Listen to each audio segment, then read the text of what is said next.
we'll guide you through how to use ChatGPT effectively. If you find this helpful, consider subscribing and liking the video. First, open your web browser and go to chat.openai.com. Once you're there, you'll need to log in or create an account if you haven't already. Click on the Log In button at the top right corner and enter your credentials. If you're new, click on Sign Up and follow the prompts to create your account. After logging in, you'll be greeted with a simple chat interface. To start a conversation, simply click on the chat box at the bottom of the screen, type your question or request, and press Enter. It's important to be as specific as possible with your questions to get the most accurate responses from ChatGPT. If you're looking to generate creative ideas, you can ask open-ended questions or give it a scenario to work with. For factual information, you can ask straightforward questions, and ChatGPT will provide concise answers based on its training data.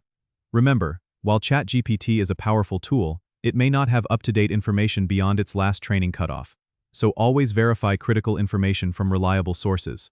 You can also customize the responses by using the Settings option, where you can adjust the tone and style of replies to better suit your needs. Finally, if you ever feel stuck or need more guidance on how to phrase your questions, the Help section offers useful tips and examples to make the most out of your ChatGPT experience.